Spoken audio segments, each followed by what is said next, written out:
Hi everyone, welcome back to Lifting the Lamp. I'm Frater Eleftheria, continuing my video series on the Enochian Calls, performing and explaining each of them. This is Call 10. Enjoy.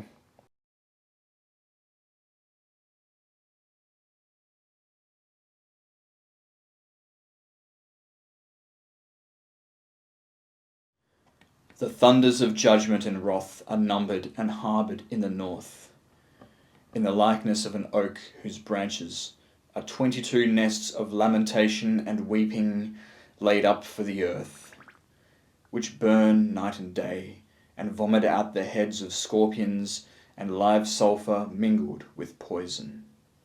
These be the thunders that 5,678 times in the 24th part of a moment roar with 100 mighty earthquakes, and 1,000 times as many surges, which rest not, neither nor any long time here. One rock bringeth forth 1,000, even as the heart of man doth his thoughts. Woe, woe, woe, woe, woe, yea, woe, be to the earth.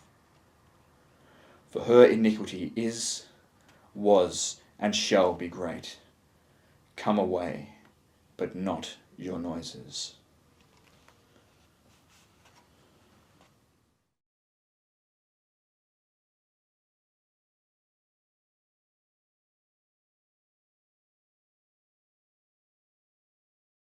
Correxo, Keys, Comf, Od Blans, Lukal, Iziaizo, Payeb, Sobai, Lilonon, Kis Opi, Virkwa, Eofan, Od, Raikler, Maiaisi, Baigail, Kaioji. Dies, Yalpon, Dosig, Od, Basjim, Od, Oxex, Dazis, Ciatris, Od, Salbrox, Sinxer, Phi, Bolan. Eunalkes, Consties, Diox, Korkas, Oel, Oainio, Yortob, Voim, Jizwiax, Od, Maitev, Korkaj, Plosi, Molvi, Dies, Paigi, Plairag, Droln, Maitob, Korkasp, Emna. El Paitralx, Yosi, Maiteb, Nomig, Monons, Laura, Nai, Angelad, Ohio, Ohio, Ohio, Ohio, Ohio, Ohio, Noib, Ohio. Kaiosgon, Baigal, Maidrid, Zerop, Kiso, Drilpa, Ni Iso, Krip, Ip, Ni Daily.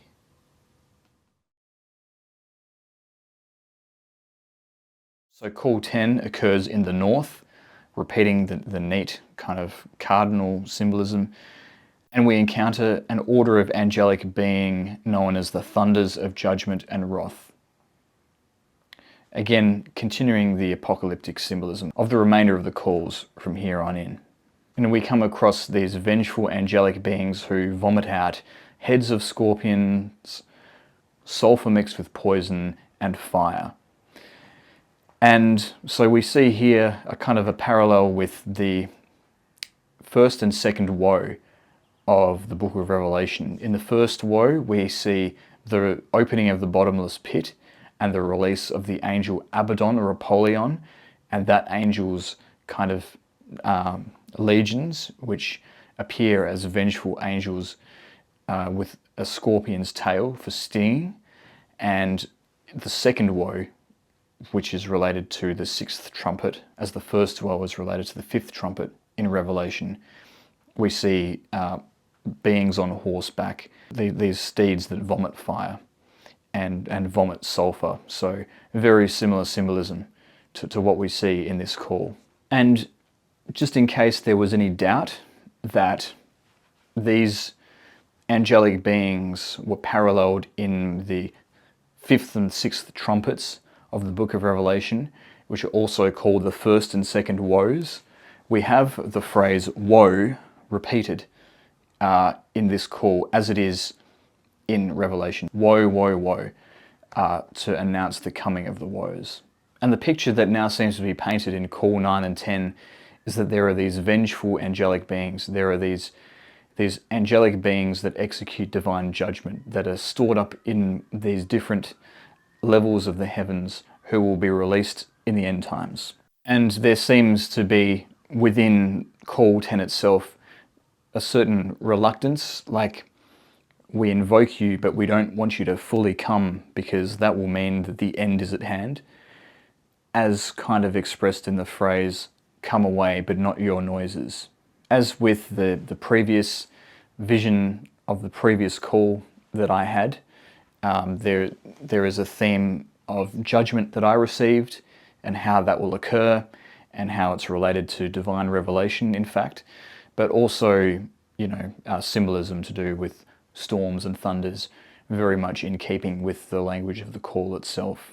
According to the Golden Dawn system, this call pertains to the airy part of water, and that is the 10th call in a nutshell. This is call 11.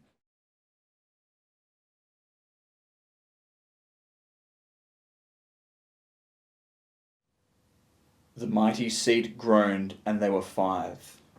Thunders which flew into the east, and the eagles spake and cried with a loud voice, come away. And they gathered themselves together and became the house of death, of whom it is measured, and it is as they are, whose number is 31. Come away, for I have prepared for you. Move therefore and show yourselves. Open the mysteries of your creation.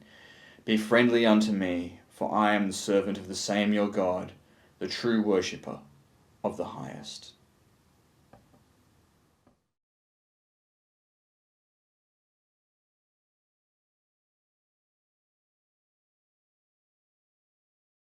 Oxael holdo od zerom o, koraixo dies zilda raiaisi, od vabzer kamliax od baihal, ni iso, od aldon od noas sailman tilok, kaisaman holqua, od titai zodkis, sobai komf iga, ni isa baigail al braimig nonsef, zaika siai od zamran, od o sikail quaai, zoj, lap zerdo noqua mad, hoth jaida.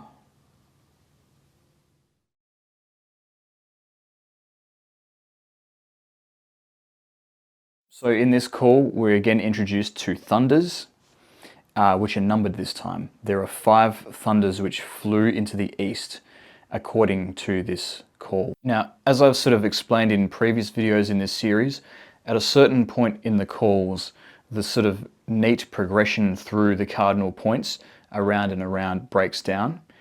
According to Aaron Leach, this is the point in the calls where that happens, because he seems to think that it's better to attribute this particular call to the north, because there's reference to eagles and to the house of death, which of course is related to Scorpio, which is the eagle in astrology.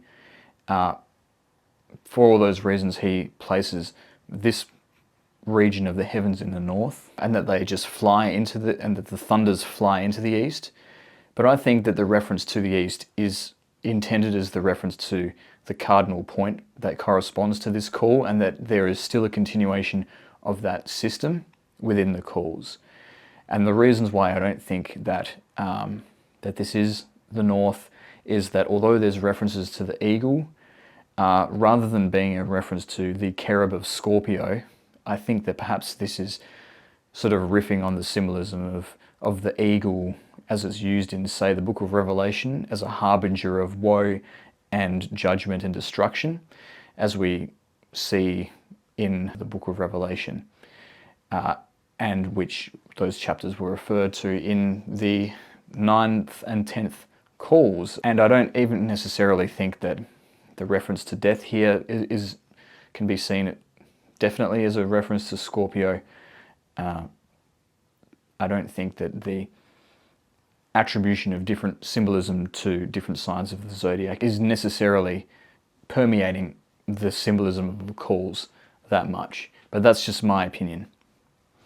Either one of those could be valid. But we see in this call that the thunders, these angelic beings, gather together and become as a house of death. So once again, very kind of sinister language being used, but not the same kind of active, punitive sort of force that we saw in the previous two calls. It's a bit more ambiguous here.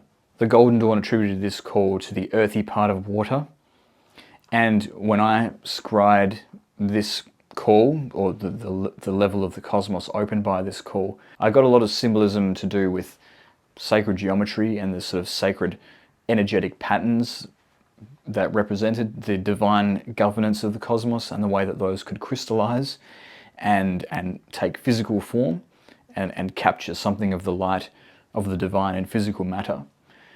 And perhaps this is how the thunders become a house of death. Perhaps an alternative view is that it's not quite a sinister idea that's being communicated here, but rather that when these divine forces kind of solidify themselves into the kind of structure of physical matter, that in a sense they belong now to the realm of death because they belong to that realm of limitation. But that's just my take on it. But that is the 11th call. I hope you enjoyed that video. If you did, please leave a comment down below, hit the like button, hit subscribe if you want to support my work, and if you want to support me further, hit join or thanks down below. But thank you again for listening, and I'll see you next time.